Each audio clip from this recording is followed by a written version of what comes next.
Olá! Sejam bem-vindos, sejam bem-vindas a mais um episódio do Human Talks. Eu sou o Scar e, junto com vocês, conduzirei mais um episódio de nossa segunda temporada. Lembrando que a nossa temática na segunda temporada do Human Talks está voltado para desenvolvimento profissional e carreira no século XXI. Antes de começar, eu gostaria aqui só de passar uma curiosidade. Eu recebi algumas perguntas relativas ao meu caderninho. Vocês que estão acompanhando há algum tempo se lembram da primeira entrevista, né, do meu primeiro podcast como host aqui do Human Talks, inclusive com o André Santos. André, um grande abraço para você.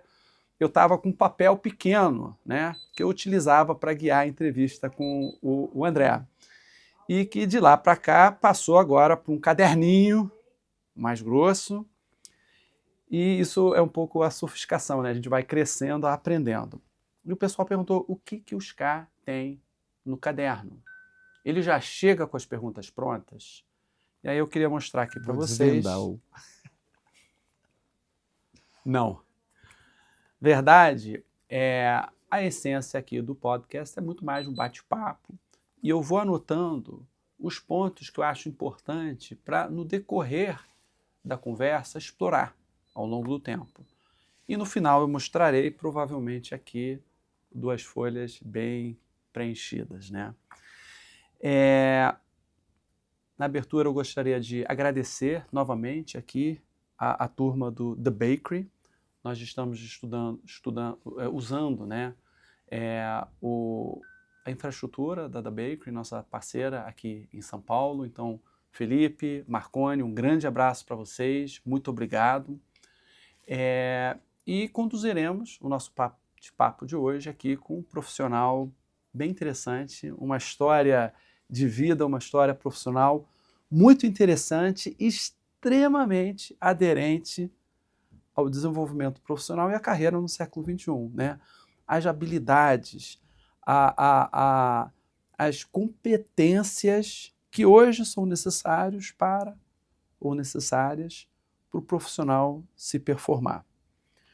Eu tive o privilégio de trazer aqui para o nosso podcast e de aprender, né, porque isso daqui para mim, Scar, como é bater papo num podcast? Olha, uma excelente fonte de aprendizado, né? Então eu já trouxe aqui profissionais de RH que tiveram a sua origem, o início de sua carreira na área comercial. Rodrigo Rolim da Stone, grande abraço aí para você. Aprendi demais no nosso bate-papo. Em áreas mais técnicas, né, na parte da geologia. Então, Joyce Barrancos, muito obrigado, da Nexa, esteve aqui conosco. E agora eu vou trazer um outro profissional que também teve uma origem de uma parte mais hard. TI. Começou a carreira, isso na década de 90, junto comigo, né? Alguns anos atrás, alguns poucos anos, né, atrás, como programador. Aquela parte muito hard de TI, numa grande empresa, né, a IBM.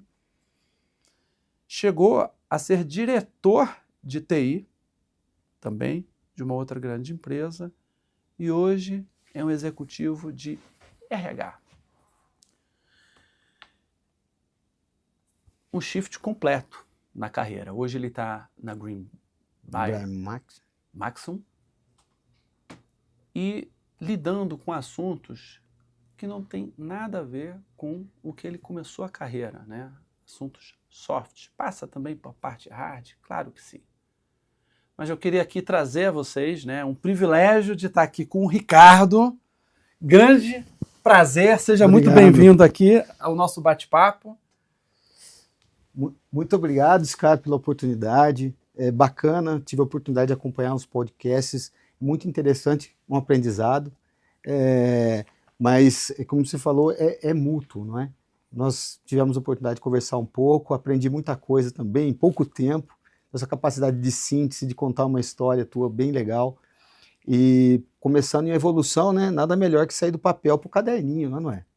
É verdade, é verdade. Depois, o Alberto ele coloca muito isso. Cadê o iPad?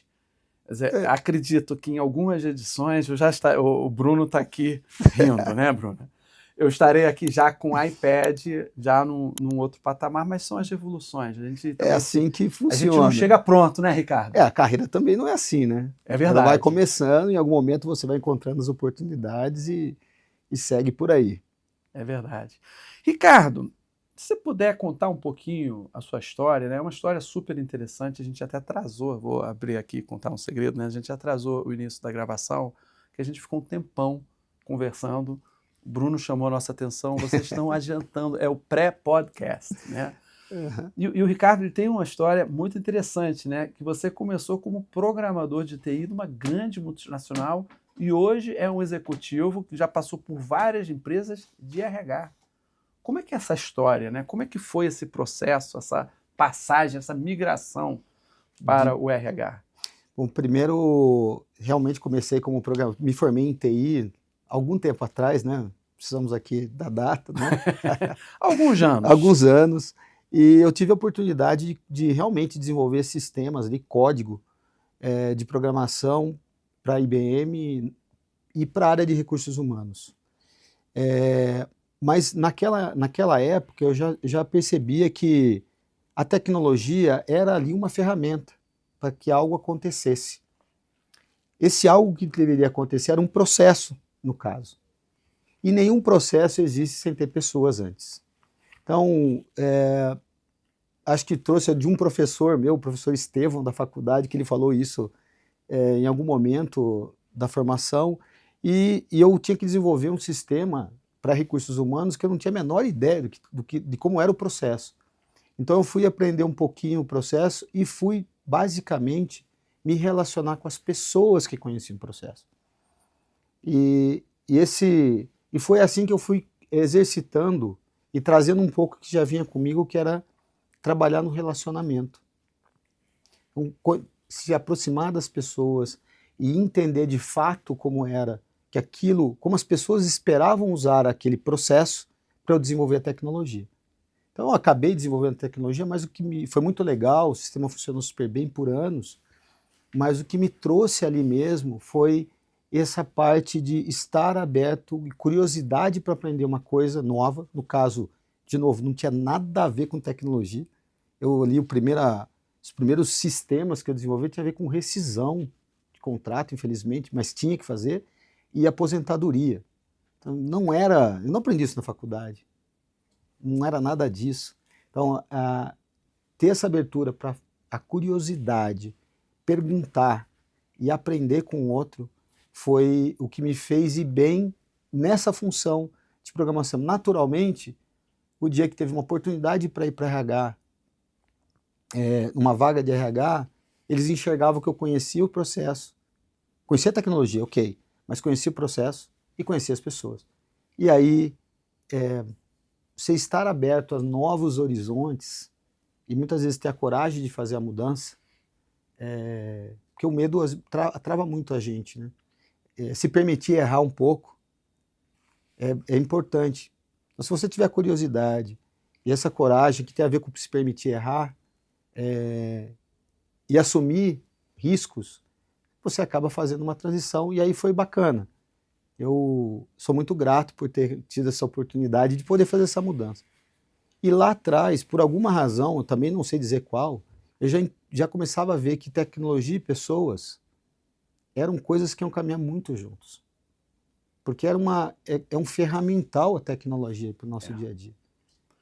Interessante, Ricardo, porque já comecei aqui a anotar o meu caderninho, a preencher os espaços aqui, e você trouxe muitas mensagens interessantes, né? Mais do que começar a carreira ou estar trabalhando, né, uma parte de tecnologia, e aí você trouxe muito aqui, a tecnologia é uma ferramenta, né? Você teve sempre o olhar para as pessoas, gente, né? É a visão do aprender com o outro. E você estava relatando aqui um case, eu me lembrei de um professor nosso, o Ricardo de Sá, que ele teve um início de carreira muito parecido, né? Ele foi um executivo de carreira da Petrobras e ele começou na operação, numa refinaria. e um profissional que no primeiro momento ele era técnico, tinha uma formação técnica, depois ele fez o 3º grau, e uma formação de ator. Olha aí. E como isso foi muito importante, porque o desafio na operação não era o técnico. Você passou aqui, tem um processo. O processo ele precisa ser desenhado, muitas vezes a gente não tem um processo desenhado, ou é um processo que está muito bem desenhado para hoje e que precisa ser adaptado para o amanhã, ou é um processo que estava muito bem desenhado para ontem. Impressionante como a velocidade das coisas mudam. Então, aqui passa por o ponto que você abordou. Pessoas. Essa conexão precisa ter, o relacionamento precisa ter, e acho que aqui já tem uma primeira dica, né? E foi o segredo para você sair de uma parte técnica para uma parte mais soft, mas na verdade de você se mobilizar, né? De você poder dar a sequência na carreira. Um outro ponto que você trouxe é, a visão de processo, naturalmente, né? Querendo ou não, por mais que os processos mudem, essa visão é importante. Mas uma coisa interessante eu gostaria que você explorasse. A coragem de fazer mudança. Uhum. Como é isso? As organizações estão preparadas, porque não basta você ter a coragem, você também precisa fazer a mudança através das pessoas. Como é que você enxerga isso e como foi a tua experiência, né, ao longo da sua carreira implementando mudanças? Bacana, excelente pergunta. Vou fazer só um complemento a respeito de processos que me veio aqui, escutando você falar. Tem um componente de processos que sim é o tempo, é a tecnologia, claro, mas tem uma coisa importantíssima, que é a cultura. Então, eu já tive a oportunidade de trabalhar, depois acho que em algum momento eu vou falar um pouquinho mais da história, mas eu tive a oportunidade de trabalhar em diferentes empresas de diferentes setores, eu nunca trabalhei no mesmo setor. E é claro enxergar que um processo muito bom de uma determinada empresa não funciona na outra. Por mais escrito que esteja, mesmo que seja a mesma tecnologia, mas tem um componente cultural. E às vezes o processo nem está escrito, mas ele existe. Isso é a cultura. Então, eu estou trazendo esse ponto da cultura para linkar com a transformação. Então, e a importância da diversidade, né? Absolutamente. Que a diversidade, ela acelera aos profissionais, às pessoas, a se adaptarem também a outras culturas. Né? Eu estive num evento essa semana aí de um CEO de uma empresa, estava falando sobre temas extremamente complexos, né? Bom, nós estamos falando sobre economia e política externa, então não era um tema simples, né? Mas ele, um falando, outro falando, olha, eu vou dar um ponto de vista, que é apenas um ponto, é uma visão de um único ponto. Então, quando você não tem a diversidade, é isso que você vai ter, sempre a visão de um único ponto.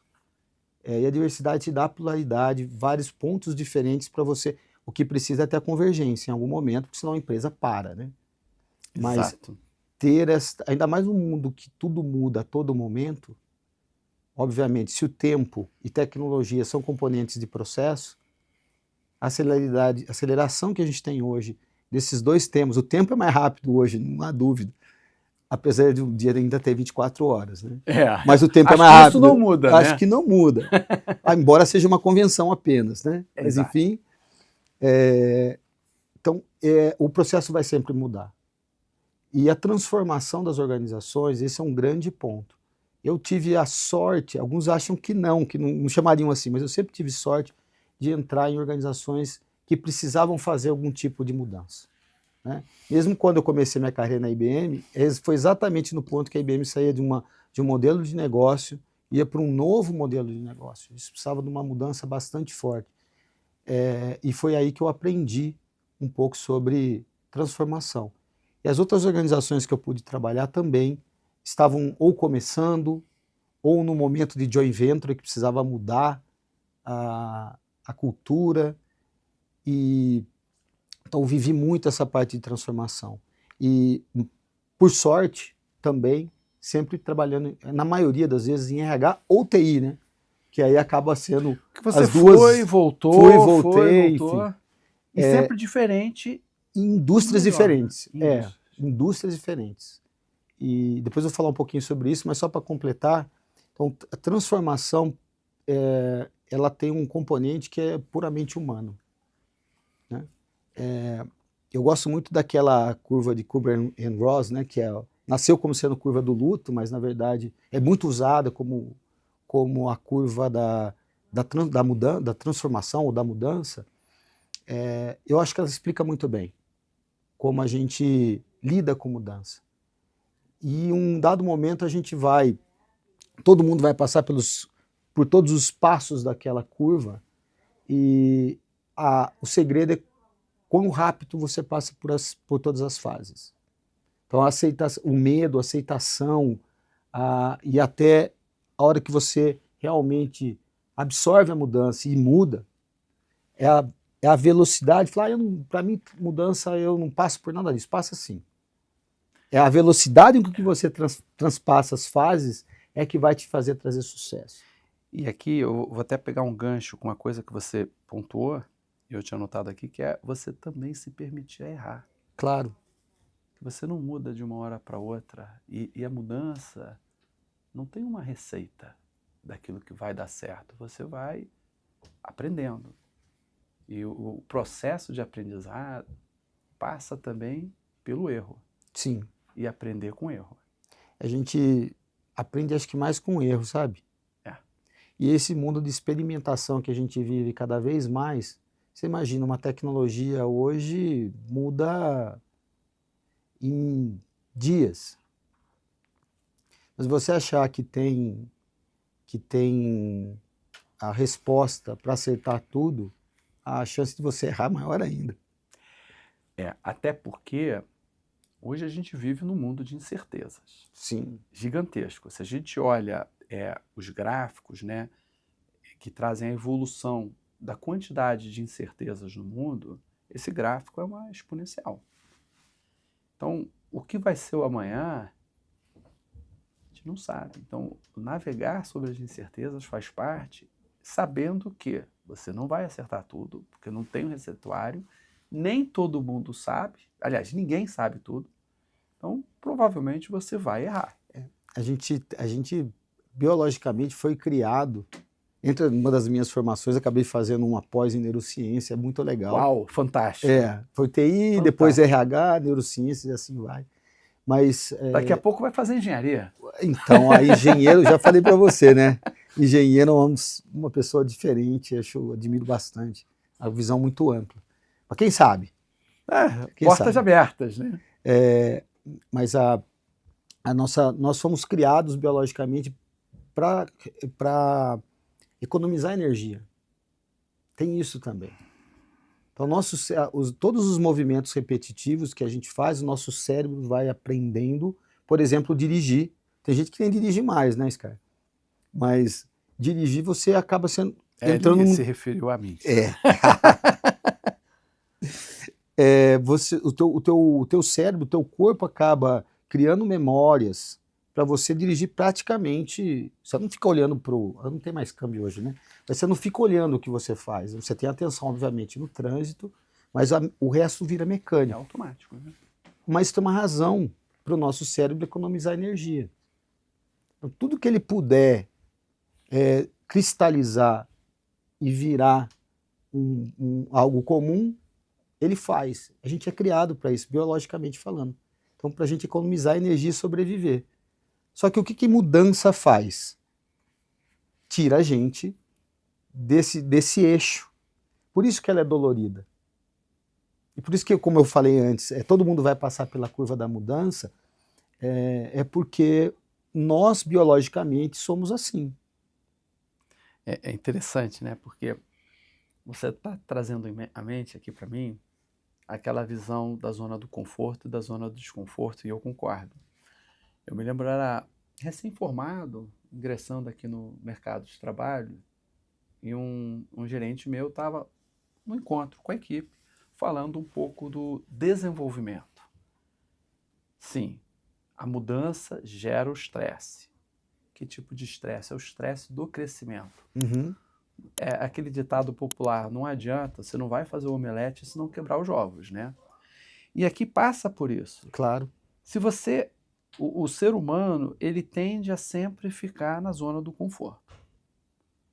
Se você constantemente ficar na zona de conforto, você não vai dar o salto. Você não vai fazer a Não. mudança necessária. Então, muitas vezes, o mundo externo te impõe algumas condições, né, ou a necessidade de você fazer a mudança, e daí você sai da zona do conforto e migra para a zona do desconforto, que, por incrível que pareça, é a zona onde você mais cresce, onde você Sim. mais se desenvolve. E eu acho que, se eu puder usar minha carreira como exemplo, foi isso que eu chamei de coragem de mudar.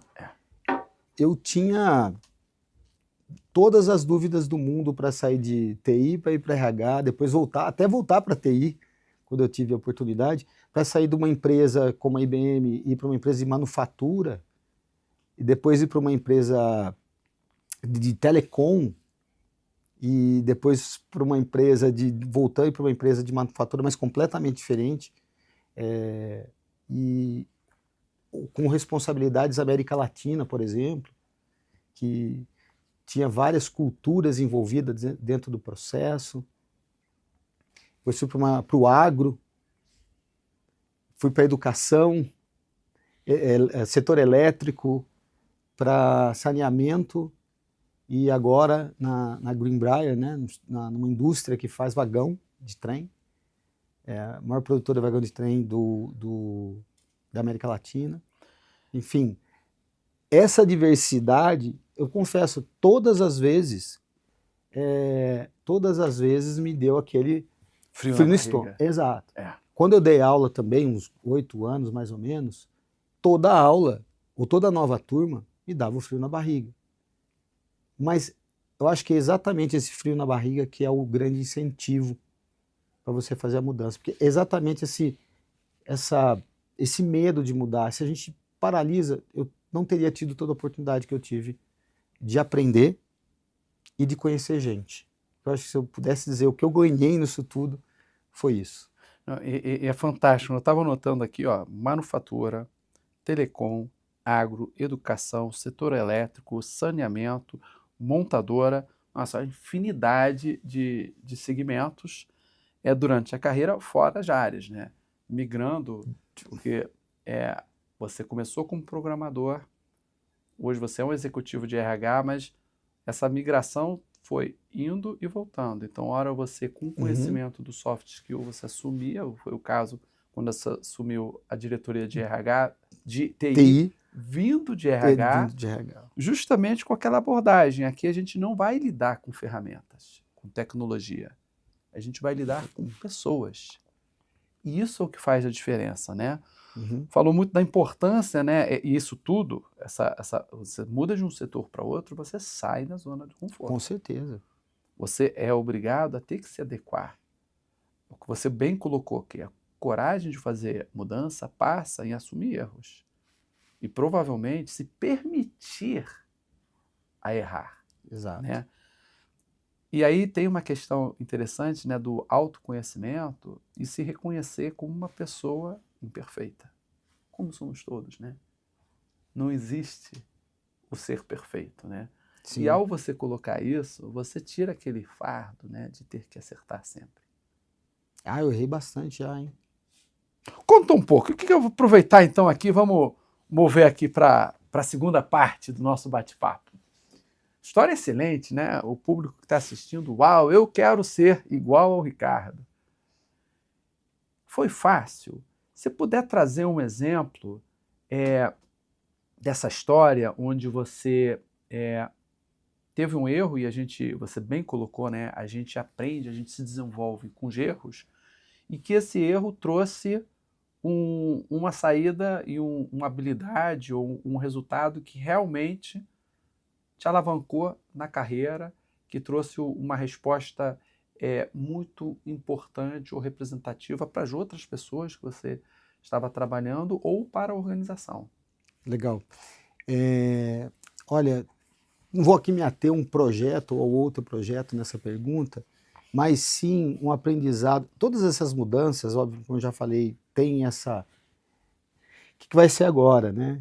E talvez cada empresa, independente, são setores diferentes, pessoas diferentes e uma cultura diferente. Fazer a leitura correta daquela organização que você está iniciando, talvez seja o fator crucial para tudo. Eu já tive a oportunidade de uma das organizações não ter feito a leitura adequada. E isso, todo o processo de transformação e até de engajamento com o time e tal, etc., fica comprometido, né? Fica mais complexo. Então, acho que fazer esta leitura, e veja, cada organização dessas é curioso, né? A velocidade com que as coisas acontecem nessas organizações são completamente diferentes. O ritmo, os processos e o comportamento das pessoas são direcionados pelo tipo do negócio. Porque, por exemplo, no agro, não adianta você acelerar e querer vender um fertilizante para uma cultura que ela só vai acontecer no ano que vem. Uhum. Vai ter um momento certo para fazer isso. É diferente de você vender em telecom um modelo de celular, que se você não fizer a venda dele em 3 meses, talvez ele não exista mais. Então, percebe? O negócio vai direcionando também a cultura. E aí, você ter essa capacidade de entender isto é talvez o ponto mais importante. E se eu errei em algum momento, não ter feito a leitura correta. Isso me fez fazer, obviamente, numa segunda oportunidade, também tem isso, né? Quando você erra, tem que entender que errou. A história não é ficar bravo, é refletir sobre o que você poderia ter feito diferente. Então, essa reflexão é uma ferramenta muito importante para você melhorar para a próxima vez, né? Para a próxima oportunidade.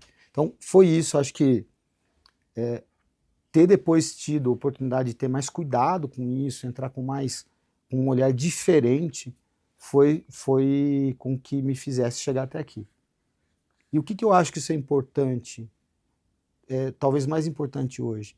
Eu experimentei a mudança da cultura, né, por conta do business, o quanto o business influencia a cultura, que a cultura não é só o business, né, ela tem de quem participa dele, mas, as pessoas, exato. Mas o business, ele influencia. Vamos lembrar que o mundo está tão acelerado e a forma de relação entre as empresas, o que outrora uma empresa era concorrente da outra, hoje muitas empresas são o que era concorrente já parceiro. É isso aí. Né? Igual você contou a história aqui com a sua relação da Human com a Bakery. Da Bakery, exato. Que é você ter a complementariedade e não uma competição, né? Então talvez o seu negócio, e quantos negócios, a gente pode ficar aqui um dia inteiro trazendo modelos de negócio que lá no passado eu vendia caneca, hoje a empresa vende câmera de filmar, por exemplo, né? Então, se o negócio muda, se as relações entre as empresas mudam, pode ser que a sua cultura mude também. Então, se o profissional é um conjunto de conhecimento técnico, competências comportamentais e aderência à cultura, você tem 3 eixos que a gente tem que estar atento. Então, pode ser que a cultura da sua empresa mude em um dado momento, ou se ajuste para aquele novo negócio, ou parceria, ou entrega, e você tem que estar atento a isso. É interessante, né? Aqui alguns elementos, né, que você traz aqui na contagem da história da tua carreira, né? As pessoas, elas realmente têm esse tripé, né? Algum tempo atrás a gente falava muito, né? já há mais tempo, muito das competências técnicas, né? Do teu perfil, da tua bagagem, daquilo que você poderia agregar tecnicamente. Em seguida, entrou a parte comportamental, né? A gente fala muito dos soft skills, né? Sim. E agora tem um terceiro pilar, e eu acho interessante porque se a gente pegar aqui o seu podcast e fizer aqui uma nuvem de palavras, eu acho que aquela que vai aparecer no centro, junto com pessoas, é cultura. Sim. Que completa o tripé. Quer dizer, você tem o aspecto técnico, o aspecto comportamental e o aspecto da cultura, que talvez seja o maior desafio de todos, né? Você estava falando, cada organização, cada segmento de mercado tem uma cultura, ou várias culturas, né? E que traz aqui uma outra questão que me marcou na sua fala, né?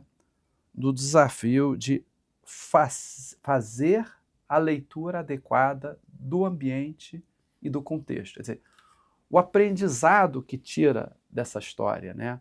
Dessa jornada espetacular que você tem, é saber fazer a leitura. Muitas vezes o erro está em você não entender o contexto. Exato. E não saber qual é o ambiente. Ele resume bem, né? Não, eu estou aprendendo, né? O pessoal que está aqui me acompanhando no Human Talks deve perceber a minha evolução e o aprendizado, né?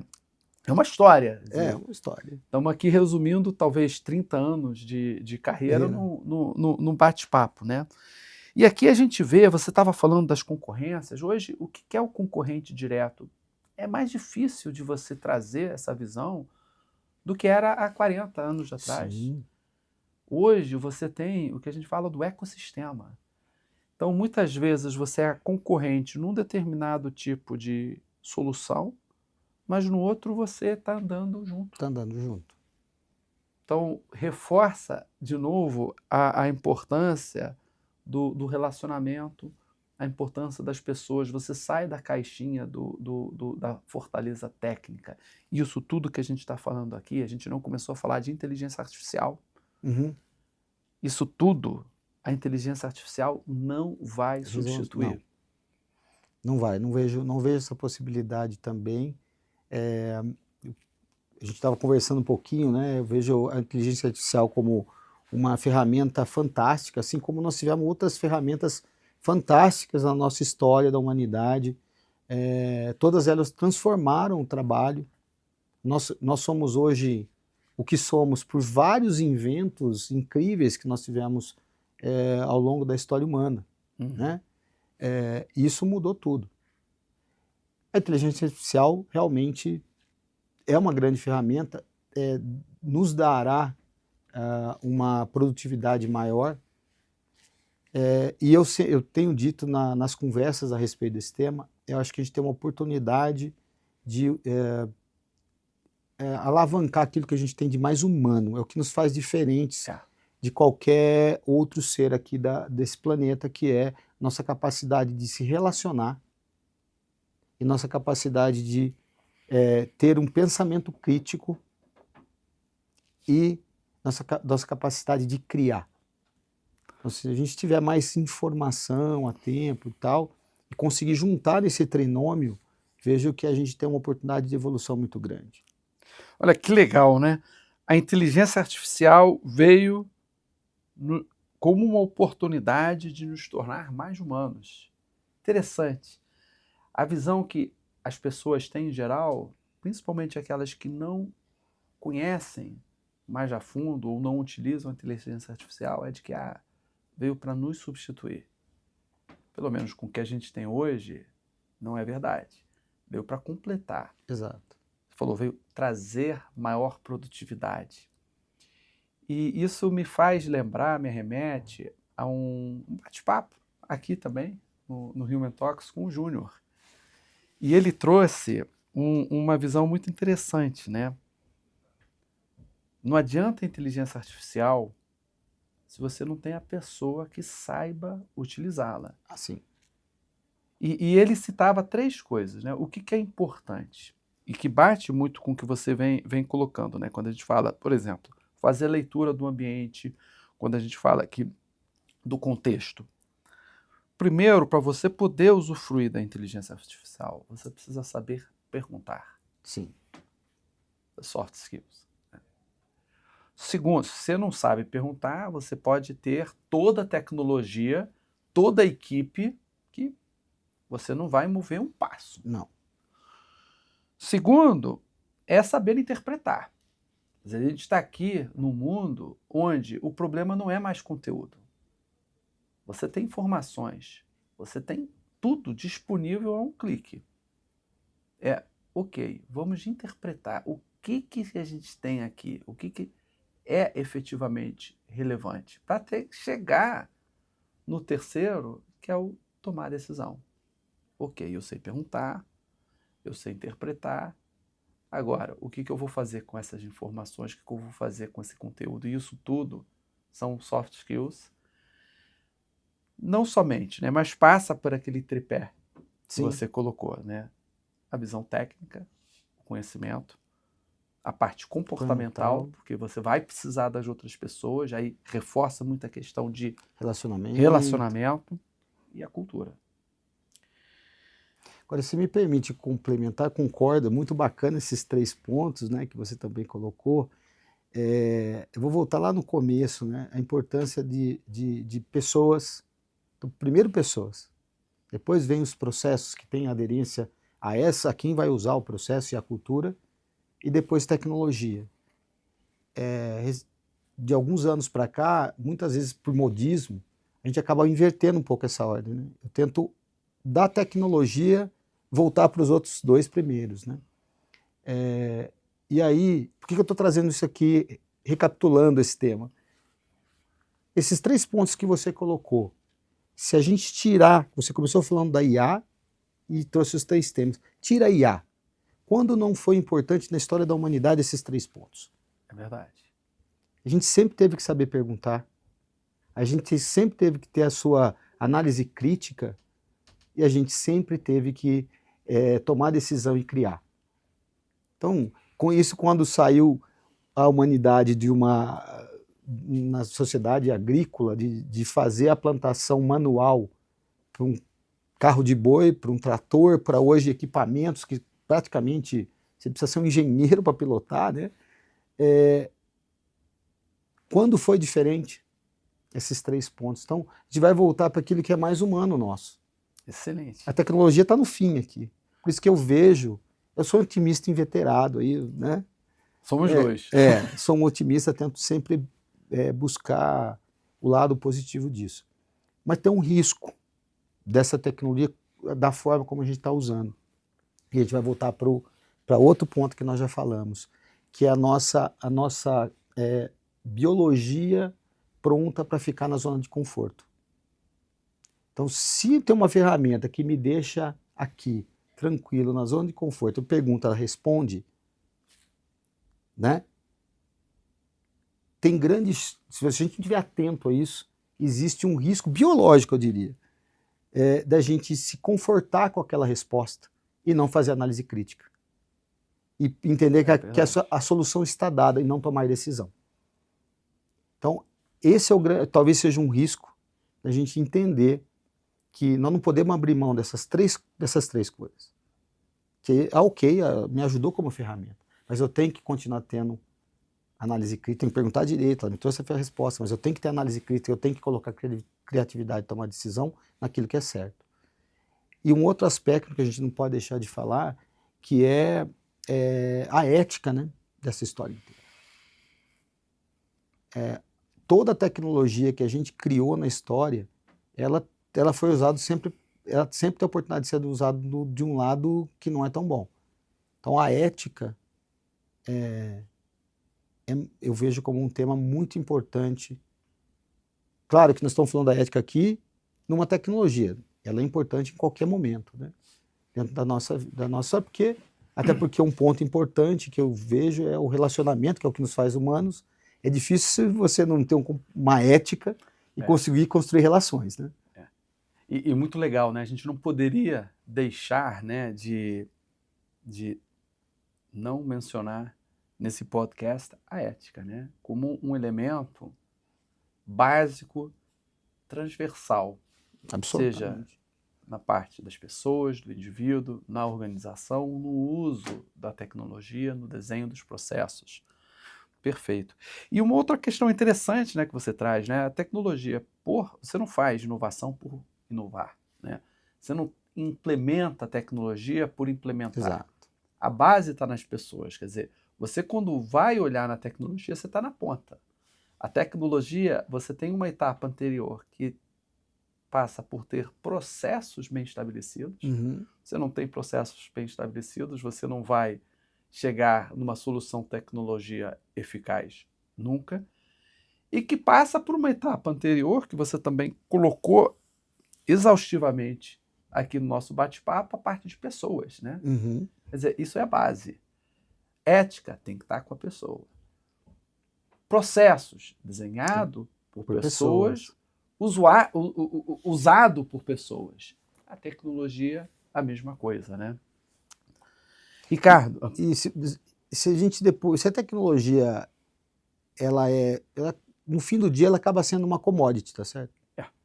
Concordo. Acaba sendo uma commodity. Então, tirando da IA um pouquinho, mas vamos voltar aqui para o agrícola. Todo mundo, teoricamente, tendo capacidade de financiamento, você tem lá aquele equipamento. Então, não é commodity. Se você voltar para... Se isso é verdade, o que faz a diferença nessa equação? Pessoas. Eu lembro, sou da época que começou a nascer os RPs. E foi uma primeira crise existencial.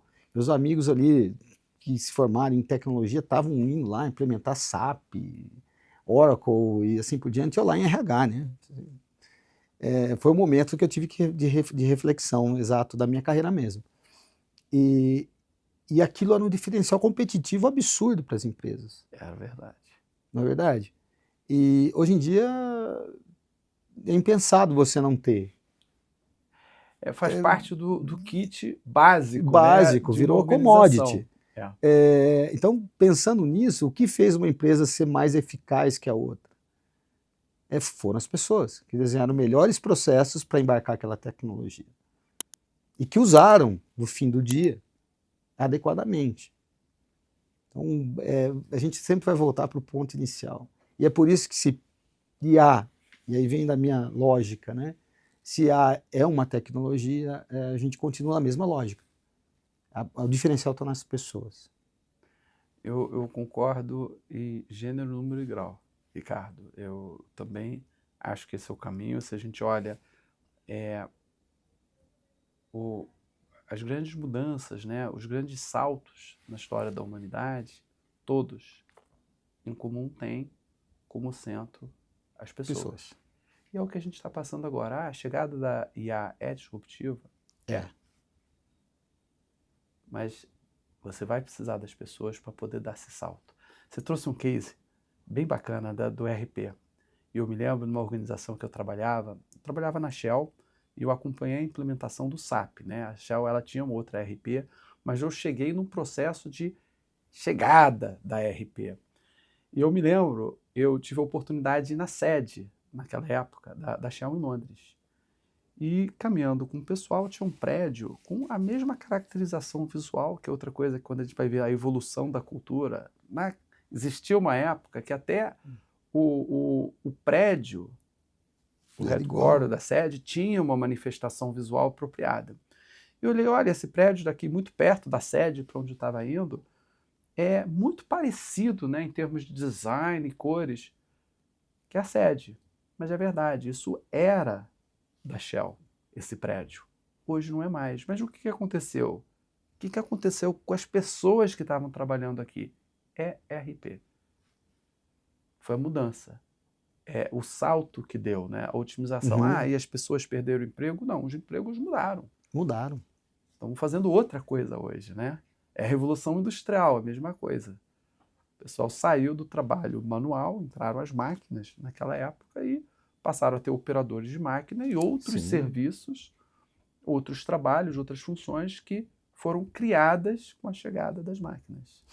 Aí é o outro, não diria risco, mas talvez uma responsabilidade para a sociedade, vamos dizer, que é como a gente faz o reskilling e o upskilling. E eu recentemente vi participando de uma discussão, vi uma pesquisa que o saldo do processo IA, né, que a IA vai representar, ela vai reduzir X empregos, mas ela vai criar outros novos empregos, né? E o saldo é positivo e não negativo. Os estudiosos apontam.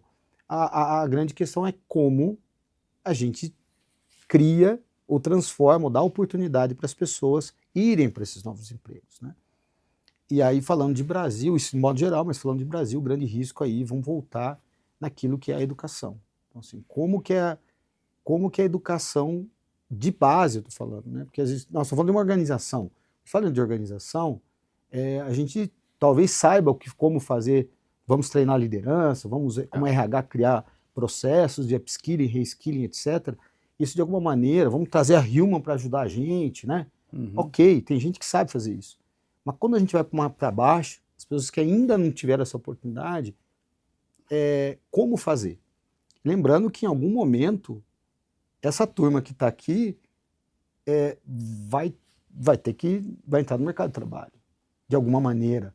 E que bom que entre, né? Assim, acho que a grande pergunta como país e as grandes histórias de países que deram saltos de sociedade investiram na educação.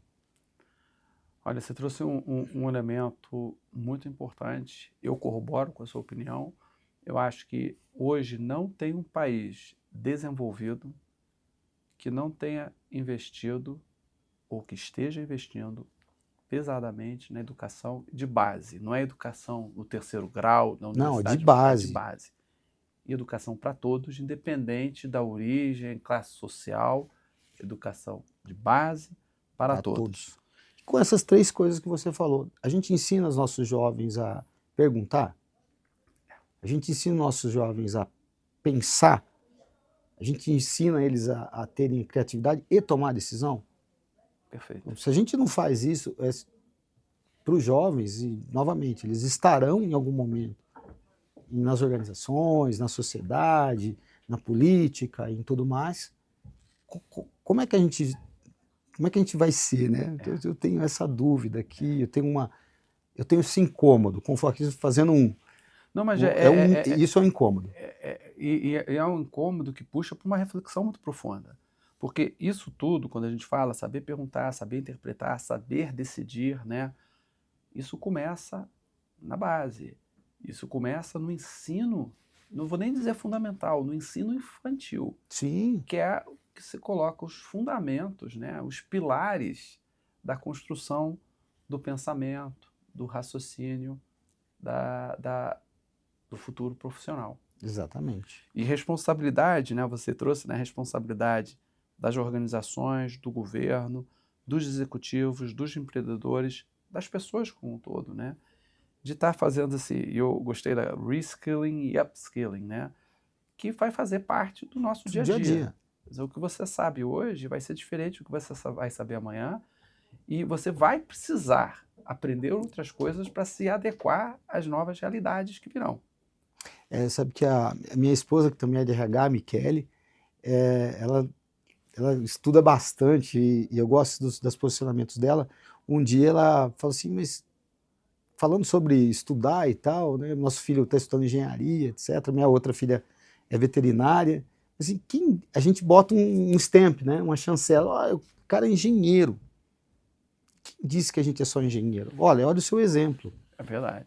Então, e a gente foi criado com esse mindset de que eu tenho que escolher rótulos, né? Uma carreira, fiz aquela faculdade e a vida inteira eu vou ser isso.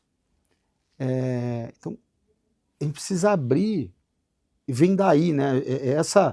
Esse mindset que a gente já vê, nós trazemos, tem que ser mudado, né? A gente é um conteúdo inteiro. A gente pode ser qualquer coisa. Hoje eu estudei engenharia, como você estudou. Foi fazer curso no Einstein, não é? É isso mesmo, em medicina. Em medicina. E tá tudo certo. Na verdade, eu acho que deveria ser assim.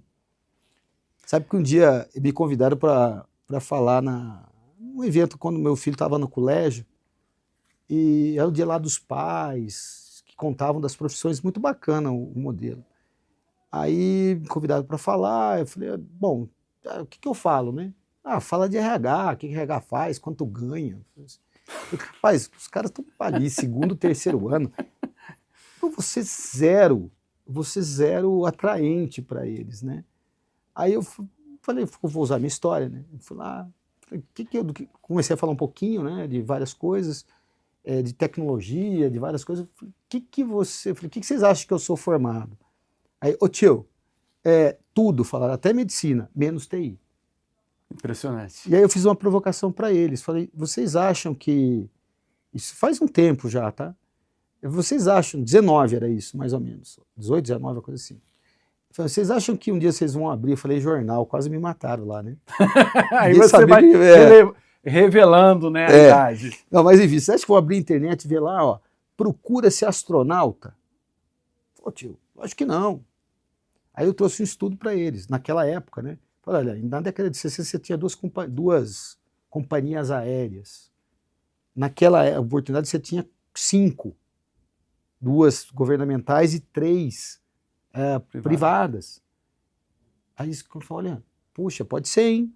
Eu falei, beleza, então o que é um astronauta? É um engenheiro que sabe psicologia, medicina e TI? Ou é um cara de TI que sabe essas outras 3 coisas? Ou é um psicólogo que sabe medicina? Porque o cara vai ficar lá, tem que se resolver inteiro, né? Como pessoa, como técnico. Uma empresa, né? Ele vai tem ter que todos ser os ele. setores lá. Então eu quis trazer esse ponto para dizer, pessoal, escolham primeiro aquilo que você mais gosta, que te dá prazer de fazer.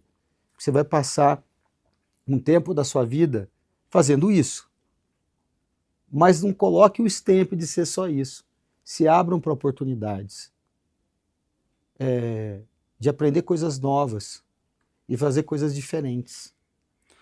Olha, você já está até adiantando, né? A gente está chegando na reta final aqui do nosso podcast. A gente poderia facilmente ficar aqui por horas e horas, mas você já está adiantando o que seria o último bloco, que seria a mensagem final que você gostaria de passar. Acho que aqui você trouxe, nesse último bloco, algumas coisas importantes, mas que eu vou deixar para falar depois da tua mensagem, que aí eu coloco a minha mensagem trazendo à luz esses últimos pontos que você trouxe. Eu acho que a mensagem é essa mesmo, né? A gente está preparado para o novo. Não é preparado porque a gente não estará preparado. Acho que a palavra correta é estar aberto para o novo. Né? O que você tem que estar preparado é para mudar. Para você estar preparado para mudar, você aprender sobre várias coisas é fundamental. Então, assim como o seu exemplo, né? Acho que é bacana, quem não teve oportunidade, vai lá no LinkedIn e veja lá a formação do Luiz. São várias formações, buscar o conhecimento nas mais diversas áreas. E pensar sempre que a gente precisa ter um pensamento crítico, saber se relacionar, ter contato com as pessoas sem a lente do julgamento. Outro ponto importante. Ponto importante. Eu lembro lá atrás um cara que hoje é um grande executivo de uma grande empresa, grande multinacional, e que acabou virando meu amigo, mas essas pessoas, é uma pessoa que tinha um posicionamento. E claro, quando você tem um posicionamento, uns falam, concordo, outros discordam, etc. E eu falei, como é que você faz para relacionar com ele? Eu falei, eu tento olhar o que ele tem de melhor. Que legal. Né? Todo mundo tem o seu lado de sombra, eu tenho o meu também. Um pouco da psicologia positiva. Exato. Né? Então, busquem nos outros o que tem de melhor. Você sempre vai encontrar. E aquilo que você tem que trazer para você. E tomara que alguém faça o mesmo contigo, né? Que olha o que você tem de melhor, não o seu lado de sombra.